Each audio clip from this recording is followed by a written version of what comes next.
Hello everyone, जय श्री राम। आज कुछ खास है क्योंकि आज मैंने पहली बार अपनी आँखों में काजल लगाया है। और आप मुझे बताइएगा कमेंट्स में कि मैं कैसी लग रही हूँ, ठीक है। आज का दिन मेरे लिए बहुत खास है। जानते हैं क्यों? क्योंकि आज एक मामूली सी घटना ने मुझे जीवन की बहुत बड़ी सीख दी। आज का दिन मेरे लिए बहुत मेमोरेबल और बहुत ख़ास है क्योंकि आज एक सामान्य सी छोटी सी घटना ने मुझे जीवन की एक बहुत बड़ी सीख दी है। और वो सीख मुझे 4 साल की एक छोटी गुड़िया ने दी। तो हुआ यूँ कि मैं रोज़ की तरह गुरुजी ईशान महेश जी के उपन्यासों का अध्ययन कर रही थी सुबह सुबह। और मेरे रूम में आई छोटी सी बच्ची जो हमारे आश्रम में ही रहती है, उसका नाम बेबी है। हम प्यार से उससे बेबी कहते हैं। तो वो अक्सर मेरे रूम में सुबह उठते ही वो मेरे रूम में आ जाती है क्योंकि उसे कार्टून देखना होता है। कार्टून से उसकी बड़ी प्रीत है, तो वो हमेशा आ जाती है। अच्छा दीदी, मेरे साथ सांप सीढ़ी खेलो ना, दीदी मेरे को कार्टून दिखाओ ना। तो उसकी नटखट शरारतों में से मेरा दिन शुरू होता है और मुझे बहुत अच्छा लगता है। तो जैसा कि मैंने आपको पहले ही कहा कि जब भी मैं गुरुजी के उपन्यास पढ़ती हूँ तो मैं खो जाती हूँ। मतलब आसपास के इन्वायरमेंट का ध्यान नहीं रहता क्योंकि वो आप एक अलग ही लोक में खो जाते हैं। तो मैं बड़े ध्यान से किताब पढ़ रही थी और बच्चे तो बच्चे होते हैं। तो बेबी को ये बात बिल्कुल अच्छी नहीं लगी कि उसकी दीदी उस पर ध्यान नहीं दे रही और कोई किताब लेकर बैठी है अपनी गोद में। तो उसने मेरे से छीन लिया। वो मेरे पलंग पर कूदी। वो बंदर की तरह कूदती रहती है। क्या हुआ?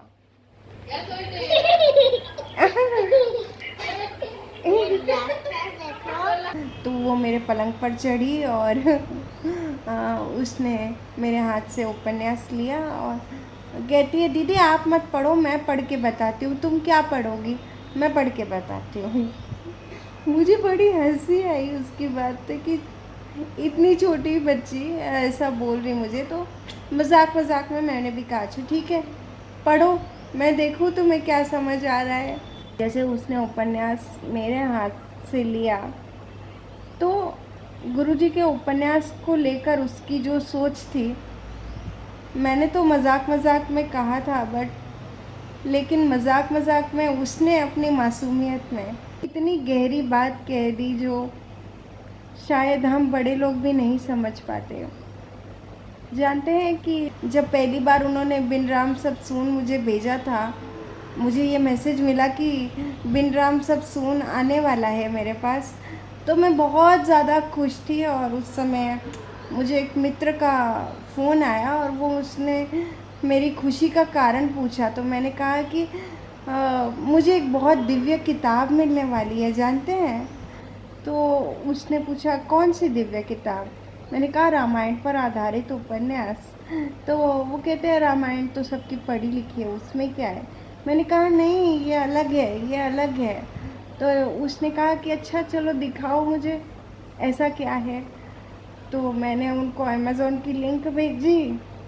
तो मैंने उन मित्र को अमेज़ोन की लिंक भेजी और मुझे उम्मीद थी कि उन्हें बहुत पसंद आएगी या वो ऑर्डर करेंगे। लेकिन उनकी प्रतिक्रिया ऐसी थी कि वो कवर देखकर, हमेशा इंग्लिश की एक कहावत होती है कि डोंट जज a book by its cover, but उन्होंने तो कवर देखकर ही कहा कि ये क्या बकवास है, कितना बेकार सा कवर है इसका।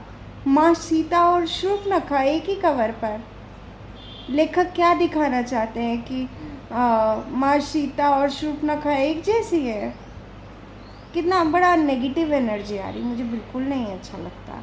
ऐसी ऐसी उनकी प्रतिक्रिया थी। और जैसे कि अक्सर गुरुजी के उपन्यास मेरे पलंग के बाजू में मेरे टेबल पर पड़े ही रहते हैं। तो कभी कभी कोई आता है जैसे रूम में मिलने, या काफ़ी सारे लोग आते जाते रहते हैं, तो उनकी भी नज़र जब कवर पे जाती है वो बस देख के कि ये कैसा अजीब सा किताब पढ़ रही है। जब उनकी नज़र शूर्पणखा पे जाती है और सीता माँ पे, तो उनको लगता है कि ये बड़ी कवर से ही बड़ी नेगेटिव बुक है, लाइक इसमें क्या है, ये क्या है। तो मैं कहती हूँ कि आप पढ़ के देखिए। तो काफ़ी लोग तो ऐसे होते हैं जो बोलते हैं नहीं नहीं तुम पढ़ो, हमें हिंदी नहीं आती है, इतना समय नहीं है, आदि आदि। लेकिन आज जो बेबी ने किया, वो 4 साल की बच्ची ने, वो सच में बहुत प्रेरणादायक था। जैसे ही उसने मेरे हाथ से वो किताब ली, वो मेरे बाजू में ही बैठी थी और वो मुझे बता रही थी कि देखिए, आप ज़रा देखिए। उसका उसका स्वामी को खा गया होगा। हाँ, भूत उसके स्वामी को खा गया। ये भूत चुड़ैल है, चुड़ैल। भूत नहीं, चुड़ैल है, चुड़ैल। ये चुड़ैल उसका बाबा सो रही था, कब रात में खा रही था, रात खा के ये असली उसको खा गया, उसका स्वामी। चुड़ैल भी रो रही है, देखो चुड़ैल रो रही क्योंकि उसको मार पड़ी, हनुमान जी ने मारा। उसका स्वामी को मारा, उसके स्वामी को नहीं मारा। इनो गंदी चुड़ैल है ना, गंदी चुड़ैल है। हाँ। ये कितनी अच्छी चुड़ैल है।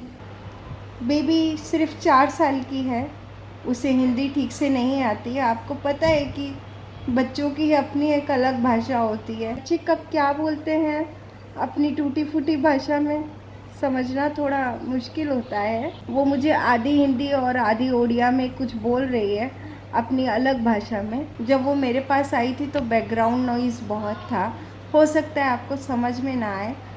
बेबी मुझे कहती है, बुक कवर देखकर वो अपनी छोटी छोटी उंगलियां रखकर कहती है कि देखो ये माँ है, माँ रो रही है। क्यों रो रही है? क्योंकि वो भूत है, शूर्पणखा को वो भूत कह रही थी कि भूत चुड़ैल ने वो माँ का स्वामी खा लिया, देखो उसके मुंह पर खून लगा है, इसलिए माँ रो रही है। सीता माँ को देखकर उसे अपनी माँ याद आई, क्योंकि बुक कवर पे अगर आप देखेंगे तो लाल बिंदी लगी है सीता माँ के मस्तक पर। तो कह रही थी कि माँ के स्वामी को चुड़ैल ने खा लिया, माँ से अलग कर दिया, इसलिए वो माँ दुखी होकर रो रही है। तो मैंने कहा कि अच्छा, तो फिर क्या करें, हम शूर्पणखा को मार दें, चुड़ैल को मार दें? तो उसने बड़ी संवेदनशील बात कही। उसने कहा कि नहीं दीदी, इसको मार नहीं सकते, देखो इसकी आँखों में भी आंसू है। उसने अपनी उंगली वहाँ पर रखी जहाँ शूर्पणखा की आँखों में आंसू है। उसने कहा नहीं नहीं, देखो इसकी आँखों में आंसू है, ये भी शायद दुखी होगी। देख रहे हैं आप बच्चों की संवेदनशीलता। बच्चे सहज भाव से सब कुछ स्वीकार कर लेते हैं। शायद इसलिए प्रभु यीशु ने कहा कि स्वर्ग के साम्राज्य में सिर्फ वही प्रवेश कर सकते हैं जो बच्चों जैसे हों। कितना निश्चल, कितना मासूम, जो सीता की संवेदना को तो, सीता की भावना को तो समझ रहा है मासूम बन, लेकिन साथ में शूर्पणखा के प्रति भी संवेदनशील है। कितने मासूम और कितने नॉन जजमेंटल होते हैं छोटे बच्चे। इसलिए शायद छोटी कन्या को माता रानी का भी रूप कहते हैं। और वहीं अगर हम बड़े लोग होते हैं तो हमारे दिमाग में पहले से ही इतने सारे आइडियाज़ होते हैं। हम हमेशा, चाहे वो कोई किताब हो या कोई इंसान, उसे शक्ल देखकर ही जज करने लगते हैं। और बच्चों को देखिए, भावनाओं को समझते हैं। बेबी कभी भी इस बात पर ध्यान नहीं देती कि मैं बेड रिडन हूँ, मैं इसके साथ खेल नहीं सकती, मेरा हाथ काम नहीं करता ना, मेरा हाथ टेढ़ा मेढ़ा है। तो ये देखिए, नेल पेंट भी बेबी ने लगाया मुझे, और वो हमेशा कोशिश करती है अपने छोटे छोटे हाथों से, दीदी आपकी उंगलियां सीधी करो, दीदी आपका हाथ सीधा करो, दीदी देखो आपका हाथ सीधा हो गया। और अगर कभी मैं बीमार पड़ती हूँ तो वो बोलती है तुम फिर बीमार पड़ गई ना। अच्छे से खाओ, अच्छे से रहो, मुझे डांटती भी है। तो काश हम भी ऐसे बच्चे बन सके। बस ये एक छोटी सी घटना थी जो आपके साथ शेयर करना चाहती थी। उम्मीद है आपको पसंद आया हो। अगर आपको वीडियो अच्छा लगा तो एक बार सोचिएगा ज़रूर। अभी तक आपने रघुवंश नाथम की किताब नहीं पढ़े हैं तो प्लीज़ अभी जाकर अपनी कॉपी ऑर्डर कीजिए। सच कह रही हूँ, आपका जीवन बदल जाएगा। लेकिन आपको ज़रूरत होगी एक बच्चे की तरह निश्चल निष्कपट होने की। फिर देखिए ये उपन्यास आपके जीवन में कैसा जादू भर देते हैं। अभी के लिए जय श्री राम।